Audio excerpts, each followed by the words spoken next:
The month of June is known for more daylight hours, marriages, and tennis tournaments, but it's also known for big Supreme Court decisions. And this June will be no different, with important cases coming up on pro-life and religious freedom issues.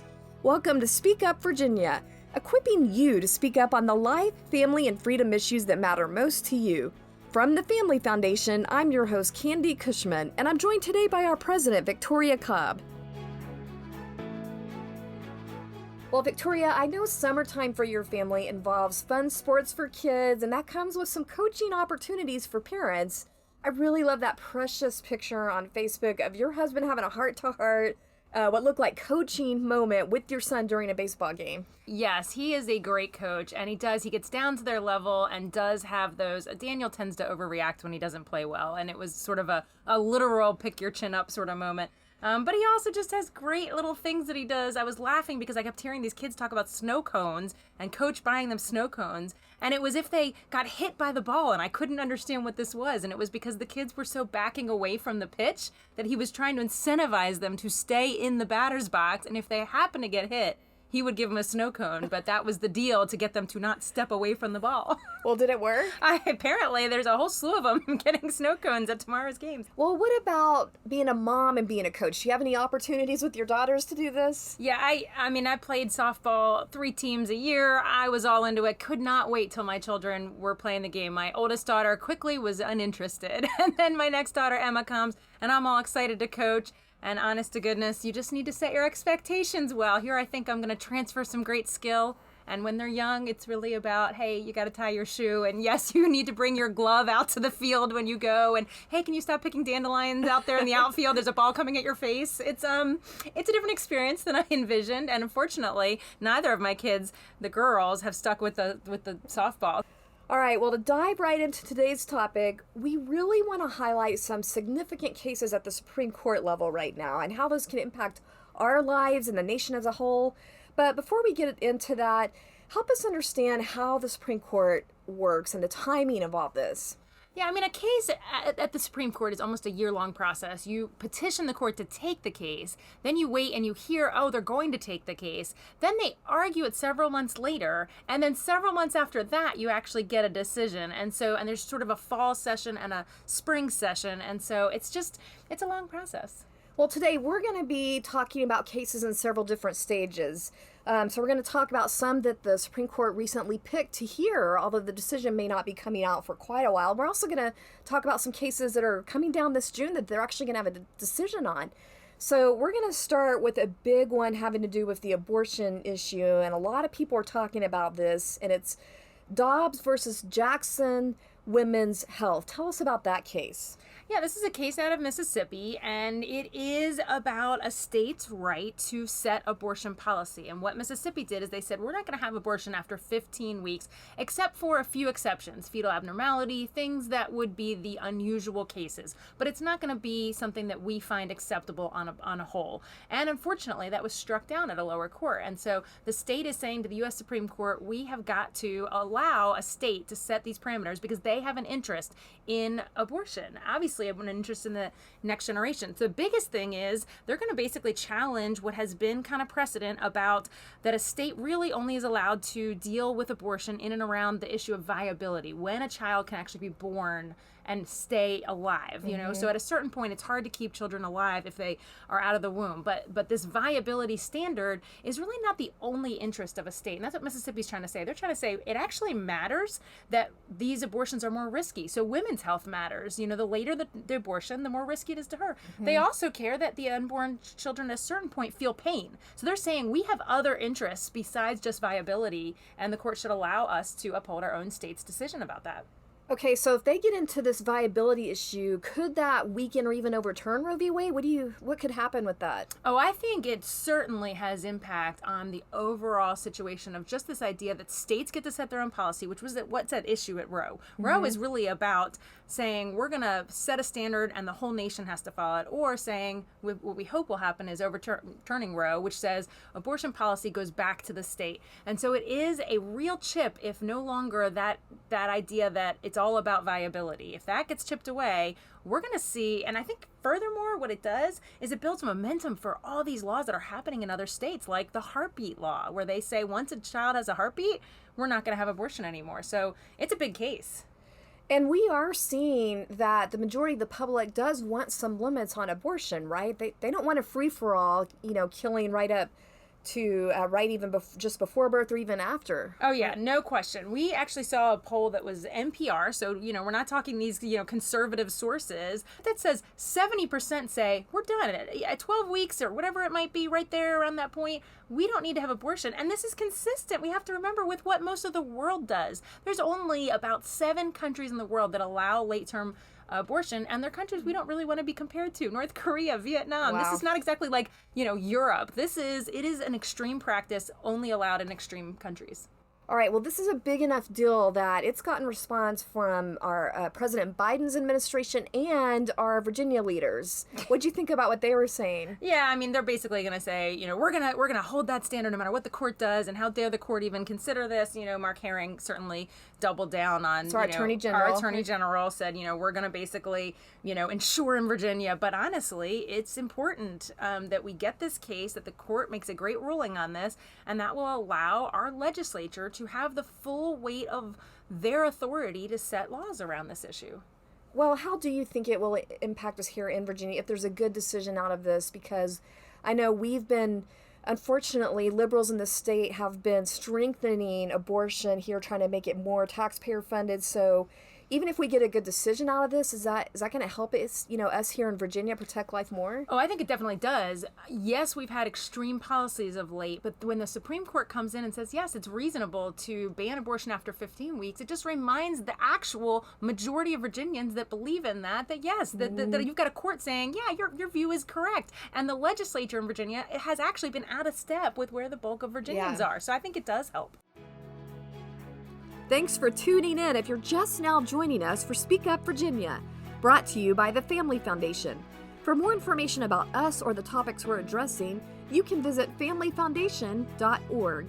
That's familyfoundation.org. All right, well, there's another religious freedom case that we should be paying close attention to. Tell us about this one.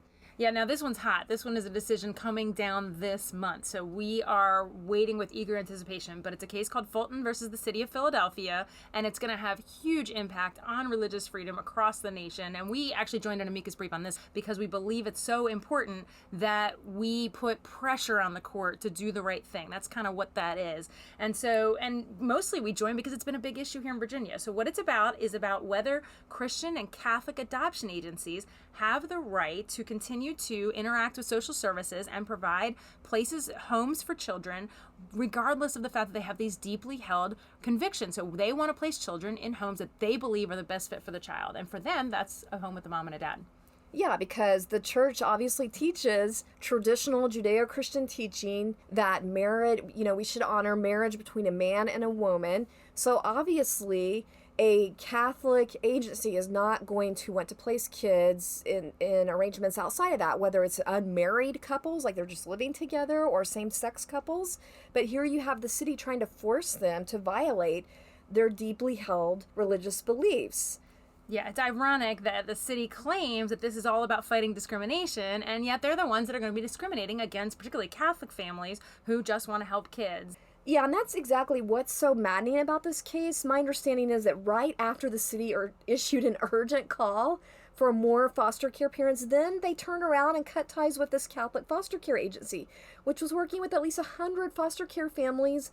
And then also, I understand that there were actually no same-sex couples that even asked to be approved or certified by this agency. So, what's the real agenda here? It's like they're making an issue where there wasn't one. Well, that's the thing. We keep seeing this time and again where there's not an actual issue. They create an issue because we've got to remember that the existence of people who believe that is not the best thing for a child threaten just the entire LGBT agenda. The idea that there are people out here who have strongly held beliefs that marriage needs to be between a mom and dad, that's what's offensive. So it's not that there's actually a problem here. They're going in and targeting. And that's what we saw in our General Assembly. We have no problem here in Virginia, but they kept trying to pass a bill over and over again. And we are very fortunate we've held it at bay each year. But the concept isn't that there's a problem. It's that just their existence is bad for the universe. It's tragic. Yeah, and the result of that is that we would be excising Christian and Catholic organizations from participating in the public square with charitable services, which doesn't help anyone. And we have to remember it was the church that started adoption and foster care. Long before the government ever entered the picture, the church was caring for widows and orphans like it's supposed to in Scripture. And then the government steps in, and so it's a partnership now. But they're trying to eliminate the partner that started it all. Well, there's one other case we wanted to quickly touch on. And this one deals with whether a state can require nonprofit organizations to disclose information about major donors. Yeah, this case is Thomas More Law Center versus Banta, and what it is it's getting at the heart of cancel culture because it's really about donor disclosure. And that sounds like such a technical thing and an interesting topic, but what they're saying is we want to make public in California, this is what the issue was, we want to make public donors to certain organizations. Well, why do they want them public? They want them public because if you contribute to some conservative organization, they want to be able to cancel you. They want you fired from your job for giving to a traditional marriage supporting organization or something like that. And so it's a big deal because the agenda behind it is really, really harmful to those of us that have religious beliefs and give to organizations that further those missions. Absolutely. And we've already seen those intimidation tactics playing out in California. I mean, they've had these names leaked or even just put on the internet where people can go after them and hack them. I mean, I remember on the marriage issue that people were going after even just not even a donation. I think they just signed a pledge. They're going after people that signed that specifically. So this is a real issue that will impact Christians in many states. Yeah, giving should be between you and the organization you're giving to. It doesn't need to be for the entire world to survey what you do and don't do with your charitable dollars. Well, it's that time again. Time for our Inconceivable Moments Award, where we're featuring examples of the absolute lunacy and craziness that happens when our cultural leaders try to give guidance completely apart from biblical principles. And we're calling this the Liberals' Most Inconceivable Moments Award.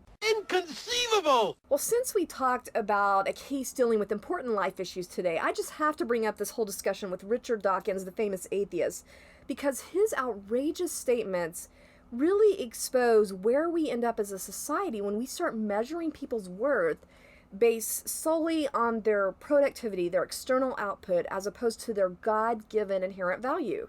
Yeah, this all started years back when Richard Dawkins responded to a woman's question on Twitter about whether it was ethical to abort a baby because of Down syndrome. And his response was absolutely chilling. He said, "Abort it and try again. It would be immoral to bring it into the world if you have the choice." Wow, that is just, it is stunning when you think about what that really means. But he did have the chance to redeem himself the other day during an interview with a radio host whose name is Brendan O'Connor, who happens to be the father of a Down syndrome child. Now, I gotta tell you, Dawkins pretty much got schooled by this dad who challenged him on what his logical reasoning was for saying it's immoral not to abort these babies. Let's just listen into a bit of that. Do you think it would be immoral for them not to do it? Let's leave out the immoral. No, but you brought immoral into it. Okay, well, I take that back. Okay. I think it would be wise. I think it would be wise and sensible. You know, children who are so-called perfect can cause terrible suffering in the world as well. But I suppose we have no way of checking, have we? No, of course. Yeah. Wow, that is so powerful. I'm so proud of that dad because it just makes the point. The idea that we can judge someone in the womb and make a life or death decision, and yet we know that there are many people in the world that have other struggles. I'm proud of him for doing that. Yes, he just, that shows the power of just asking the right questions. Yeah, letting someone try to answer. Well, I guess that means this week's Inconceivable Award goes to Richard Dawkins for making this completely selfish argument that the worth of babies is determined entirely by how much happiness they bring to the rest of us. For sure. Well, it's time to wrap things up. And just to remind everyone, after we're done compiling these inconceivable awards, we're going to put them in a top 50 list that you can download. So if you want to participate in this process, be sure to send in your nominations to speakupradio@familyfoundation.org. That's speakupradio@familyfoundation.org. Thanks for joining us for this week's Speak Up Virginia, brought to you by the Family Foundation. Visit us at familyfoundation.org. That's familyfoundation.org. See you next time. And don't forget, we are stronger when we speak together.